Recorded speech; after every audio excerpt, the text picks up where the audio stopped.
Hey there YouTube, Wrestlin' Optimus here, back with another unboxing video. Today I'm celebrating Black History Month by opening up a bunch of new figures for black wrestlers, then I'll revisit some clips from recent unboxing videos that featured black wrestlers as well, just in case you missed them at the time. Make sure to like, subscribe, and let me know what you think of these figures in the comments down below. Now, let's get unboxing. Now, at time of recording, there are all kinds of hints on WWE television that the Hurt Business is getting back together. And if you go back to one of my original fig hunts here on the channel, you'll see that I was actually able to reproduce 3/4 of the Hurt Business with Jakks Pacific figures from the early 2000s. That's because 3 of these guys were around back then. Anyway, this is the Bobby Lashley figure that I was able to get. Honestly, it's not terrible, and it helps that he hasn't really aged in all this time. But a while back, I decided to upgrade to a modern Mattel figure of Bobby Lashley, and I landed on this basic figure. As you can see, the face sculpt in particular is a big improvement, and really my only problem with it is that the one leg is slightly longer than the other, making it difficult to pose him. So overall, it's a decent figure for being a basic. But that brings us to the first new figure of the day and the manager of the Hurt Business, MVP. And here's what that original Jakks Pacific figure looked like. Obviously, it's styled after his old in-ring gear, and he's got these big rubber knee pads that a lot of these Jakks Pacific figures had. He also has these clunky giant feet that would be great at helping him to stand up if the joints weren't so loose. Anyway, this is in need of a significant update, which is why I decided to get this basic MVP figure in his suit for the Hurt Business. There you go, THB on the chain. So let's get rid of this old thing and take a look at the slightly damaged packaging here. This is part of Series 128. And if we spin it around to the back, that series also includes Edge, Big E, Sasha Banks, or Mercedes Moné now, and the Raul Mendoza with face paint. He is now Cruz del Toro, and I have this figure as well.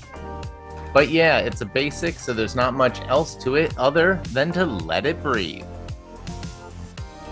And here he is, right out of the box. He looks really good. The head sculpt could use a little bit of work, especially that hair, but it is a basic, so it doesn't have those true effects details. The suit is really nice though. I'm liking the detailing on the vest here. And you might not be able to see it, but there's also some really good details on the tie and the pocket square. I also really love this gold chain. To compare it, for example, to a Sasha Banks The Boss chain, I would say this one is much better. But yeah, continuing down, he's just got some basic black dress shoes here and some gray pants to go along with the gray suit jacket. I always love that they include little creases all over the arms and back of the jacket there just to make it look, worn and realistic. But yeah, I'm gonna say this is a really great figure, especially at the basic price point. And because of the detailing and the realism, I'm going to give this a 9.5 out of 10 on a basic scale. Next up is the third and final member of my Jakks Pacific Hurt Business. And can I just say, before I move on any further, I really like the Hurt Business. Especially when they were all on the same page, they were all holding titles, they were rocking suits out to the ring, looking real good. And yes, because it is Black History Month, I'll say that it was awesome seeing a powerful group of black men on TV, and pro wrestling TV nonetheless, being presented as strong, powerful, championship caliber guys.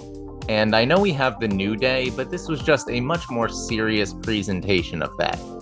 But anyway, back to the figure. Here he is, Shelton Benjamin, original member of the world's greatest tag team, close personal friend of the Beast Brock Lesnar, but unfortunately currently underutilized mid-card talent. And here's what his figure looked like back in the day. As I pointed out on the MVP figure, we have these giant rubberized knee pads for some reason, but then he does have these cool blue and silver boots as well. Otherwise, it's just white and blue trunks, and a pretty decent head sculpt, to be honest. But it is time to update him, and since I had two basic figures already, I decided to go with a basic Shelton Benjamin. And before we go comparing the head sculpts, there is an actual photograph of him for reference. Alright, let's put this one away. And this new figure is part of Series 134. It looks like he's in some black and gold gear this time instead of blue and white. And this is part of a series with Seth Rollins, his wife Becky Lynch, the no longer honorary Oos, Sami Zayn, and the Indy Hartwell figure I opened up not too long ago. Again, with these basics, there's not much else to say other than let's let him breathe. Okay, first impression is, what happened to this ear? But yeah, in general, I don't know if I'm a big fan of this head sculpt. When I put it right next to the photograph, it does kind of look like it, but for some reason it doesn't look like how I picture Shelton Benjamin in my head. Regardless, I will say this figure stood up better than the other two, and I really like that his trunks not only say gold standard here, but actually do say the Hurt Business on this side. Otherwise, we just have some basic black and gold boots. Spin that around there. It is cool that this almost looks like a tiger pattern maybe on the back here. We'll see if we can zoom in on the tattoos here. And there you go. It looks to be some type of really cool dragon. I never noticed that he had that. But I do love the attention to detail. Either way, I think I'm going to dock it a point for the head sculpt being slightly off, especially that near missing ear. But that's going to give this a 9 out of 10 on the basic scale. And last but not least, the only member of the Hurt Business I didn't have a figure for already because he wasn't wrestling during the time of Jakks Pacific Figures. It's Cedric Alexander. Now it's already looking like we might have another pretty bad head sculpt, but we'll have to see when we get it out of the packaging. Either way, this is part of Series 133, and if we spin it around, that also includes a Stone Cold Steve Austin. Don't see that often these days. Roman Reigns, Natalya, and Finn Balor. With that said, it's time to let him breathe. Not gonna lie, my initial impressions are pretty similar to what they were for Shelton Benjamin. He stands up really well, has Hurt Business gear, but a kind of janky head sculpt. So let's zoom in on that and take a look first.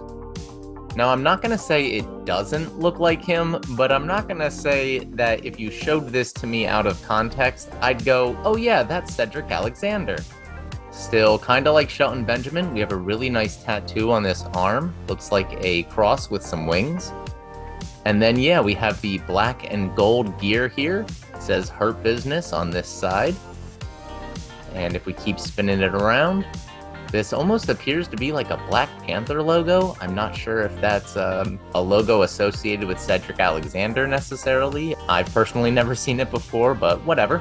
Not much else to say, and because it is so similar to that Shelton Benjamin figure, I think I'm going to give it the exact same grade, 9 out of 10. And here it is, my completed Hurt Business using basic figures. I absolutely love it, to be honest. And if they do officially reform, which they might have already done by the time this video goes out, I can't wait to use these guys in future action figure reviews of WWE shows. So as a group, this is getting a 10 out of 10. Next, we move on to a guy that I can't believe I don't have yet, but since he's getting a huge push on NXT television right now, I figured, get it, that I'd finally get Apollo Crews. And seemingly in keeping with the theme of this video, look at that atrocious head sculpt. Anyway, this is the SummerSlam line that was part of Series 121, and this also included an all-white Rey Mysterio, Kane, Roman Reigns, and Bayley. I think I might have that Bayley, actually. Unfortunately, his former bodyguard Commander Aziz / Dabba-Kato won't arrive until late March, So for now, we're just gonna let Apollo Crews breathe. As you can see, his left leg is slightly longer than the other, so there is a slight tilt when you try and stand him up, but it's not terribly noticeable. What is noticeable is these crazy eyes in his face. What the heck is going on there? That does not look like Apollo Crews. I mean, yes, he has a beard and he's bald, but otherwise... Anyway, there's not much else to this figure. He has basic trunks that just say Apollo, basic black boots. He does have a white knee wrap underneath the basic black knee pads, but otherwise not much going on. He doesn't even have tattoos. It does have his logo on the back here, and it says gifted. Not sure when he used that as a catchphrase, I guess. But yeah, doesn't exactly pass the stand test. The face sculpt is totally off, and it's really simplistic, which I know basics are supposed to be, but this takes it to the extreme. So I'm actually gonna go all the way down to a 6 out of 10 for this Apollo Crews. But either way, he's going straight into the NXT drawer. And finally, at least for the new figures that we're opening up today, we have the supposedly 7'4" Nigerian giant. It's Omos. This is part of Series 130, and it does say that it's the first time in the line for Omos, but I know there's also a 2-pack with an AJ Styles figure, so this just must have come out first. I'm really hoping that they did it to scale and that he's gonna end up being much taller than other figures. But before we get him out and compare, this series also includes AJ Styles, his former partner, John Cena, Gran Metalik, who's no longer with the company, and a basic Johnny Gargano. He's one of, if not the tallest guys ever in WWE, and it's time to let his figure breathe. Alright, I know it doesn't look like it because of the uneven surface, but he does pass the stand test and it stands up very well. And for size comparison, we're gonna set him next to the Apollo Crews that we just opened up, and there you go. He is in fact, looks like a full head taller, so I'm glad to see some accuracy, at least when it comes to scale. But taking a look at him more closely, it is very basic. He is in all black head to toe, except for almost right here on his pocket. If we come up to the face, kinda like with Cedric Alexander, it's not terrible, but they definitely made him look fatter in the face than he is in real life. And again, I wouldn't say that's almost if you showed me this out of context. Otherwise, it is pretty good. I do like that he's nice and tall. The face sculpt isn't the worst, so we're gonna go with an 8.5 out of 10. And honestly, I'm just really glad to have him in the collection now. Hopefully he keeps getting better, and maybe they'll put out an Elite down the line that has a much better face sculpt. And that's gonna do it for all the new figures today. But now let's flash back to some of my recent unboxings featuring other Black superstars. And staying in the women's division, next up we have Bianca Belair. I'm really excited to open this one up because this is one of my favorite outfits that she's ever worn. It's this mostly blue ensemble with red boots and the word slay everywhere. And this figure also comes, I believe, with my first ever women's SmackDown title. Not to mention extra hands galore and even a set of glasses. This is going to be replacing another fantastic Bianca Belair figure, this one in a white outfit with pink accents, and the Raw Women's Championship. Honestly, it might not end up being too big of an upgrade, I just happen to like this outfit a lot better. But this is part of Series 91, and the other figures in that series include Hulk Hogan, Rob Van Dam, Austin Theory, Sami Zayn, Kevin Owens, and of course Bianca here. She is from Knoxville, Tennessee, home to the Tennessee Volunteers, and Mayor Glenn Jacobs, formerly known as Kane. One of my favorite wrestlers of all time, but a terrible politician, and that's all I'm gonna say about that. Anyway, let's let this breathe and compare it. Here she is, the quickest, the strongest, the fastest, the roughest, the toughest, the EST of WWE. And we are going to start, as always, by showing off some extra sets of hands. We have some open palms. We also have a pair of fists. And here we got those really sick glasses. There we go, check them out. Very nice. Well, yeah, here is the side-by-side comparison. They did a great job with the face sculpts of both figures, as well as that awesome long braid. Let's bring them a little bit closer to the camera. We're gonna drop those titles for a second so you can see all the glorious detail. One thing that's really cool is this looks more like the head sculpt from when she was in NXT, whereas this new figure looks more like her current self on the main roster, complete with giant hoop earrings. Hopefully the camera can stay in focus as we check out the outfits. Before, it looks like she had pictures of herself in addition to the lips, and now, like I said earlier, she has the word slay in addition to the lips. Moving down, she originally just had kind of black and silver boots, and now she's got these really cool red and silver ones. The detailing on the braid is awesome with both figures, and now if we spin them around to the back, you see that she has those lip tattoos along her back. But otherwise the figures do look relatively similar. So yeah, not a huge upgrade, but the little differences I think do make this a slightly better figure, so I'm glad to have it. It's got accessories, it's got a title belt, it looks just like the wrestler. That's right, we got another 10 out of 10 on our hands, everybody. There's actually been a bunch of great Bianca Belair figures, but this one takes the cake in my opinion. Continuing on, I mentioned this guy in my Unique Stories WWE unboxing. It's Wes Lee. Formerly of the tag team MSK, his partner has departed the company, and he has moved on to bigger and better things.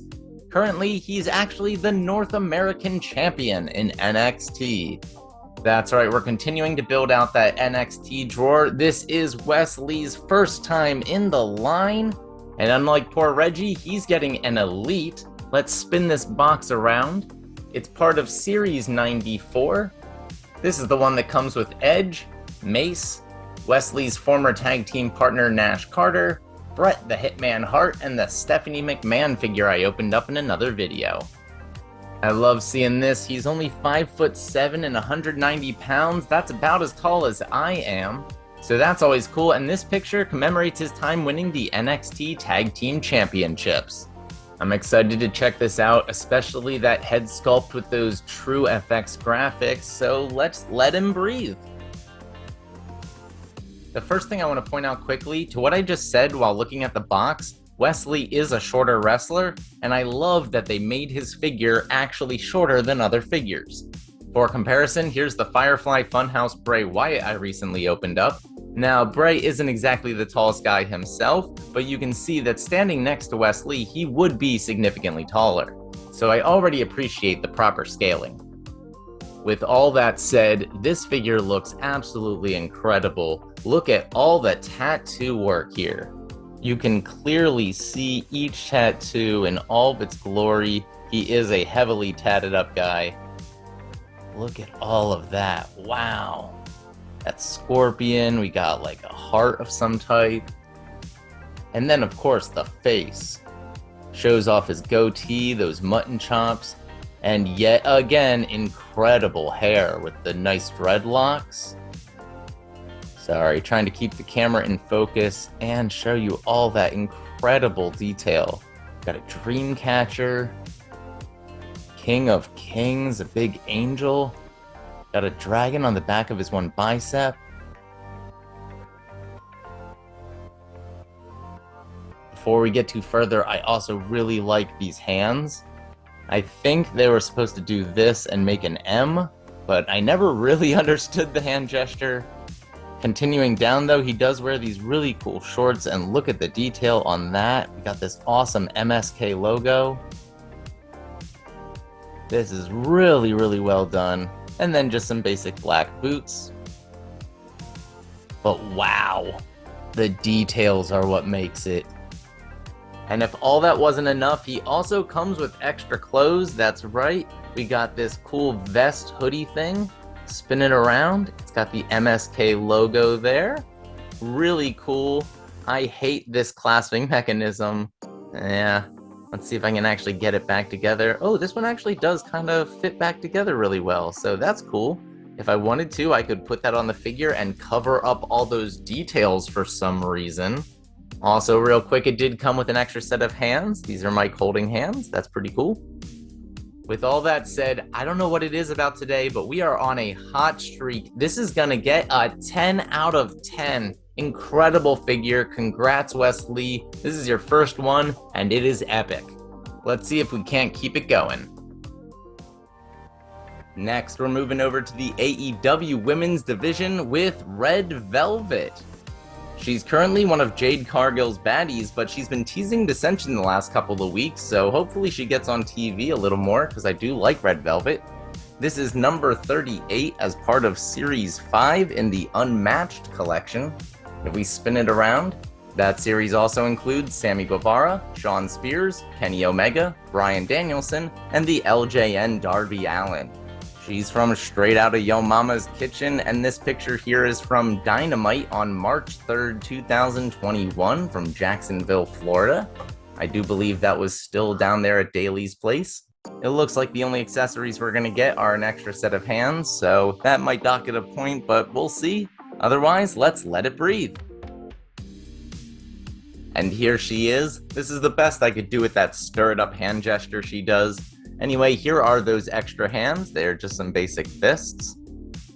And here is Red Velvet. She stands up great, unlike Indy Hartwell. My first impressions are, as with every AEW figure, it looks great. But while the camera focuses in and I move these arms down a little bit, I will say I'm just a little bit disappointed with the face sculpt. Up until this recent run with Jade Cargill, she was a uber baby face, so she was smiling all the time. And we decided to give her a scowl for some reason. Even that's okay, but give me a second head with a smile. But either way, the ring gear does look great, and let's check out these tattoos as we get the figure closer here. We have this cool kind of floral design on the shoulder there, down into what appears to be a wolf and a dream catcher on the bicep. And then I believe it says one heart here on her rib cage. There you go, now you can see it pretty well. I think that's all of her tattoos though. And outside of some pretty cool kick pads on the boots here, there's not much else to the gear itself. Again, no accessories, and I really think it could have used another head or a different face sculpt. So I think I'm actually going to take this all the way down to a 7.5 out of 10. It's still a good figure. I recommend getting it if you're a fan of Red Velvet. But there's definitely a few things they could have done to improve this, especially for somebody's first figure ever. If you saw my last video, I was giving out 9s and 10s for a lot of figures that were first time in the line. So especially in comparison, they could have done Red Velvet a little better. However, again, still a solid figure overall. Next up, also as part of that Series 9 with the Upper Deck trading cards, is Powerhouse Will Hobbs. Looks like we're going to get an extra set of hands and another head with this one as well. Just spinning it around. We already know who is in this line, but our picture is from Grand Slam Rampage back in 2020 in Queens, New York. And yeah, let's let him breathe and check out some more trading cards. Here is the pack of cards. Looks like this time we got Penta L0M, Big Swole, who is gone, whoops, and Sting. So I think I'm going to get rid of the Big Swole card, but keep these two, and now I have a collection of 5. And here is the actual figure with his classic snarling look. This is from his time in Team FTW or Team Taz, that has of course since broken up. He comes with 2 sets of closed fists, but he also comes with taped up closed fists. Here is the other head sculpt. It's just kind of a neutral face if you want to go back to his original babyface days. Since this was when he was in Team Taz, we of course have all these orange accents. It then says Powerhouse in orange right here. He does have these pretty cool willpower boots that are white with black stripes. And then it says Hobbs right here on the back. The tattoo work is pretty good. I'm not 100% sure how accurate that is, but usually the tattoos are accurate on these AEW figures. I'm not sure if I said it, but I did the stand-up test off screen, and he passed with flying colors, as most AEW figures do. Just like the last one, it's hurt by a lack of accessories, but otherwise I'm going to give this one an 8 out of 10. Mostly because the hair and the face look a lot more similar to Will Hobbs than the Eddie Kingston figure did. Next up, we have another woman. This is Jade Cargill. And as you can see by the silver instead of gold, this is part of the Unmatched collection instead of the Unrivaled collection. This is Series 4 of that Unmatched, and she is number 28. We'll spin this around and see what else this collection has to offer. We have CM Punk. Whoops, he's likely gone. Hangman Adam Page. Cody Rhodes. Whoops, he's gone. Jade here. MJF. And then Corazon de Leon, Chris Jericho, from his time as the Spanish version of Lionheart in Mexico. The picture back here is from AEW Rampage on August 20th, 2021 in Chicago. We'll continue spinning this around. It looks like we still only get one head sculpt, no accessories, no trading cards, and just one set of hands. That is going to dock the score a little bit, but otherwise, let's let it breathe. Wow, forget what I said about women's figures in AEW. This one stood up just fine right away. Like I said, all we got as accessories is a pair of closed fists, but the figure itself looks great. Usually the six-pack abs on people who don't have them kind of bothers me, but Jade Cargill definitely does have six-pack abs, so this works really well. The face sculpt does look really good, and this is back when she had white hair. Coming down here to the knee pads, and we have that Jade Cargill logo with the lightning bolt, kind of looks like Zeus. That logo is also here on the side of the boots. Everything is gold and black, so it's not that classic Storm look that she goes for a lot of times. And I am a little bit disappointed just because she is known to do cosplay, including with her ring gear, and they just kind of gave us a really basic trunks and top look. But the likeness is good, the detail on the knee pads is good. So I'm gonna end up giving this a 7 out of 10 just because it's really lacking in a lot of other areas, but it is still a really good figure that looks just like Jade Cargill. Alright, that'll do it for my Black History Month unboxing special. If you like this video, make sure to do all that normal YouTube stuff. Smash the like button, share with any wrestling or action figure fans you may know, subscribe to the channel, and spread the word.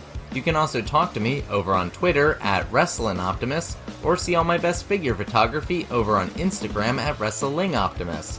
If you haven't seen my Valentine's Day top 10 list, you can check that out right here. But until next time, I've been Wrestling Optimus, and I'll catch you later.